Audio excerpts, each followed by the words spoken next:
Baik, terima kasih yang YB Datuk Seri yang di-Pertua Dewan. Salam sejahtera, salam Malaysia Madani, salam Penang 2030. Terlebih dahulu di hari yang mulia ini, saya ingin mengucapkan terima kasih atas peluang untuk menyertai sesi penggulungan sempena sidang wanita 2025. Yang berbahagia Datuk Seri yang di-Pertua, saya ingin mengambil kesempatan ini juga untuk mengucapkan terima kasih kepada ahli-ahli yang berhormat yang telah bangkitkan isu dan persoalan yang berkait rapat dengan portfolio belia sukan dan kesihatan, dan saya ingin mengambil kesempatan ini untuk memberikan pencerahan kepada isu yang telah pun dibangkitkan dalam persidangan kali ini. Yang berbahagia Datuk Seri yang di-Pertua, Kerajaan Negeri hari ini komited memperkukuhkan ekosistem pembangunan belia secara menyeluruh. Golongan muda hari ini bukan sahaja berperanan sebagai peneraju inovasi, bahkan menjadi rakan strategik dalam pembentukan dasar negara. Justru, kerajaan terus memperluaskan program peningkatan kemahiran, keusahawanan, pendigitalan serta ruang penyertaan belia dalam proses membuat keputusan agar aspirasi dan pandangan mereka benar-benar diterjemah kepada tindakan. Program Rakan Muda di bawah Kementerian Belia dan Sukan telah menyediakan peruntukan sebanyak 40 juta ringgit untuk menyokong pelibatan belia dalam aktiviti sukan, kesukarelawanan, gaya hidup sihat dan pelbagai program pembangunan belia lain. Kerajaan negeri juga tidak ketinggalan dalam menyalurkan peruntukan kepada belia di negeri ini bagi kekal aktif seperti dana pembangunan belia yang mana bagi tahun 2025 sebanyak RM99,800 telah diluluskan kepada jumlah 47 pertubuhan belia bagi melaksanakan sebanyak 59 program dan telah memanfaatkan seramai 10,809 orang belia. Di samping itu, peruntukan sebanyak 1.35 juta juga telah disalurkan melalui Jawatankuasa Belia Negeri Pulau Pinang bagi membolehkan belia-belia di negara ini terus aktif melaksanakan program di peringkat dua masing-masing. YB Datuk Seri yang di-Pertua, setelah kita menegaskan komitmen kerajaan negeri terhadap pembangunan belia sebagai tulang belakang masa depan negara, izinkan saya beralih kepada satu lagi faktor penting menjadi wahana pembinaan karakter, disiplin dan semangat nasional iaitu sukan.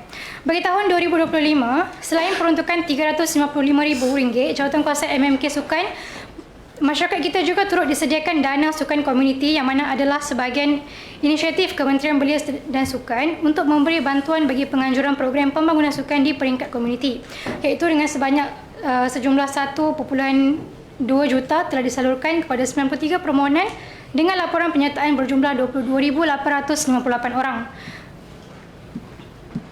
Tuan yang di-Pertua menjawab bagi soalan yang dibangkitkan oleh YB Komta berkenaan kemudahan sukan di sekitar Komta, khususnya kerajaan negeri menyambut baik cadangan dalam penubuhan mini pusat sukan ataupun gimnasium komuniti. Selaras dengan itu, kita akan kerjasama dengan Majlis Bandaraya Pulau Pinang MBBP untuk mengenal pasti ruang sedia ada terutamanya di Dewan Serbaguna Komuniti atau bangunan kerajaan negeri yang kurang digunakan di kawasan tersebut untuk mewujudkan mini gimnasium komuniti yang boleh diakses. Datuk Seri yang di-Pertua, mohon mencelah. Sebentar ya, saya habiskan dulu. Inisiatif ini akan diuruskan oleh Perbanan Stadium dan kawasan lapang Pulau Pinang.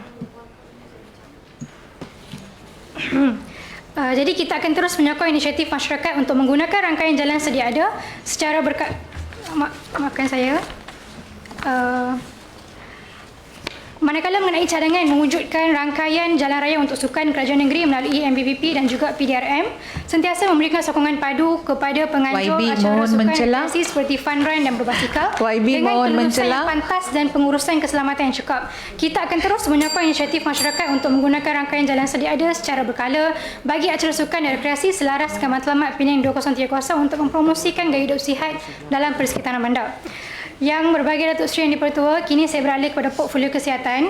Isu kesihatan kekal menjadi keutamaan negeri dalam memastikan kesejahteraan rakyat dalam kelestarian sistem perkhidmatan kesihatan nasional. Dalam menghadapi cabaran kesihatan yang kompleks, kerajaan negeri dan juga kerajaan persekutuan mengambil pendekatan menyeluruh dengan menumpukan kepada pengukuhan sistem penyampaian, peningkatan infrastruktur. Jadi semua ini adalah demi memastikan rakyat terus mendapat perkhidmatan kesihatan yang terbaik. Jadi saya mengucapkan terima kasih kepada YB Batu Uban yang telah membangkitkan isu kesihatan secara holistik bagi yang membangkitkan isu berkenaan dengan kesesakan pesakit dan juga isu kekurangan petugas kesihatan yang sentiasa menjadi perhatian dan berulang kali berbangkit dalam Dewan Yang Mulia ini. Sebelum itu, usaha bagi menangani masalah ini terus kita laksanakan seperti perkhidmatan penyemberluaran ataupun dengan izin outsourcing dari klinik kesihatan dan hospital ke fasiliti swasta. Sepanjang tahun 2025, KKM telah pun melaksanakan beberapa inisiatif penyemberluaran bagi meningkatkan kebolehcapaian perkhidmatan kesihatan di negeri Pulau Pinang. Pertama, perkhidmatan radiologi asas telah disumber luar ke klinik swasta terpilih di beberapa daerah melibatkan perbelanjaan sebanyak 194,300 dan perkhidmatan ujian makmal darah bagi saringan 19 turut disumber luar ke makmal Garibles melibatkan 6,238 klien pada PKB40 sehingga 31 Oktober 2025. Dan manakala bagi cadangan untuk pengambilan kaki tangan kesihatan secara tetap itu adalah di bawah bidang kuasa KKM. Seterusnya, saya berterima kasih atas cadangan YB Batu Uban juga untuk menubuhkan dana khas perubatan negeri bagi menampung kos rawatan tinggi. Kerajaan negeri sentiasa prihatin terhadap beban kewangan yang ditanggung oleh pesakit yang memerlukan rawatan yang insentif. Namun, kami menekankan mekanisme yang sedia ada iaitu Skim Perlindungan Kesihatan Nasional B40 iaitu MySalam, dan skim ini menawarkan sokongan kewangan kepada golongan B40 dan M40 termasuk bayaran tunai sekali bayar sebanyak RM8,000 bagi 45 penyakit kritikal dan gantian pendapatan hospitalisasi RM50 sehari.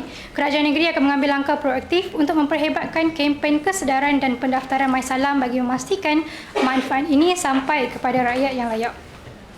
Yang di-Pertua Dewan.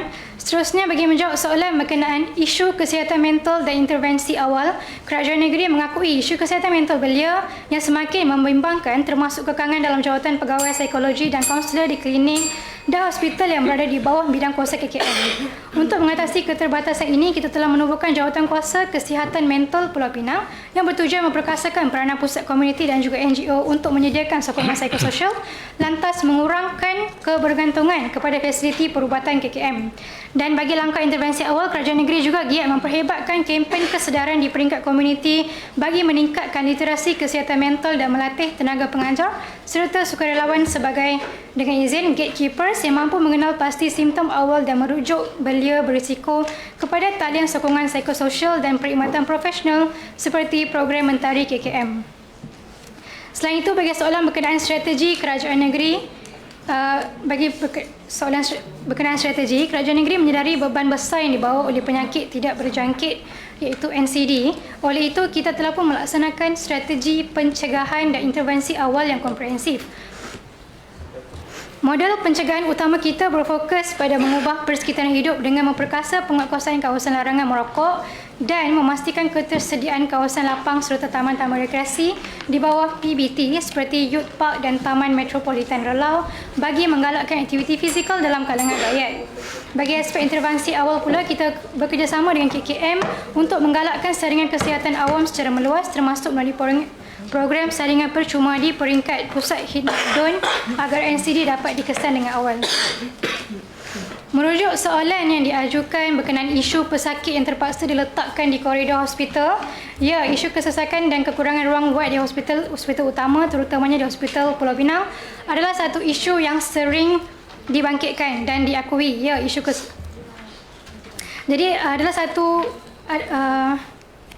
Jadi kerajaan negeri Pulau Pinang melalui portfolio kesihatan giat bekerjasama dengan KKM untuk mengatasi masalah ini melalui projek naik taraf dan pembinaan baru iaitu pembinaan blok wanita dan kanak-kanak HPP. Dan projek ini bernilai RM307 juta dan sedang dalam proses pelaksanaan. Blok baru ini akan menambah kapasiti katil HPP sebanyak 329 katil baru serta kemudahan tempat letak kereta dan perkhidmatan lain. Projek ini juga bertujuan mengurangkan kesesakan dengan memindahkan perkhidmatan wanita dan kanak-kanak dari blok lama. Datuk Seri Yang di-Pertua, saya teruskan dengan soalan berikutnya berkenaan dengan pusat dialisis. Sudah. Tak ada time lah. Boleh ke rumuskan berkenaan dengan pusat dialisis CAT yang diajukan oleh YB Sungai Puyu. Menjawab mengenai cadangan untuk luaskan pusat CAT di seluruh daerah, yang pertama kita kena lihat sebab di bawah hamalan cawangan kawalan amalan perubatan swasta memang kita ada kawalan dari segi setiap lokasi ataupun pusat hemodialisis yang ditubuhkan kerana kita ada radius tertentu. Maksudnya kita tak boleh galakkan pusat hemodialisis ni diadakan dekat semua tempat berdekatan supaya kita nak pastikan rangkaian pusat hemodialisis ini dapat merangkumi keseluruhan negeri Pulau Pinang untuk memudahkan sama ada pesakit tersebut datang daripada daerah seberang Perak Utara, SPS dan sebagainya. Dan kita cuba pastikan ada pusat hemodialisis yang seimbang untuk merangkumi keseluruhan rangkaian rawatan tersebut. Seterusnya, menjawab kepada soalan YB Barapit berkenaan intervensi bagi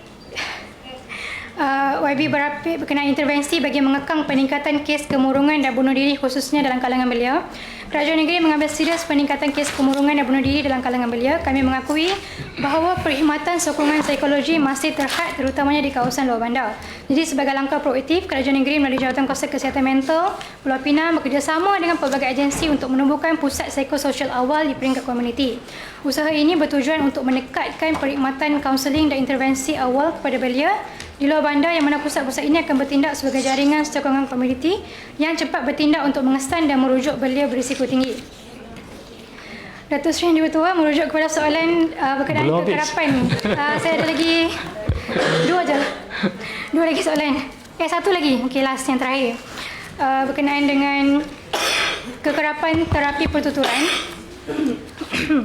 Kerajaan negeri maklum akan kekangan yang dihadapi oleh pesakit strok dan juga waris mereka, di mana kekerapan sesi terapi pertuturan yang terhad dilaporkan hanya 2 kali setahun adalah disebabkan oleh kekurangan terapi pertuturan dalam perkhidmatan KKM.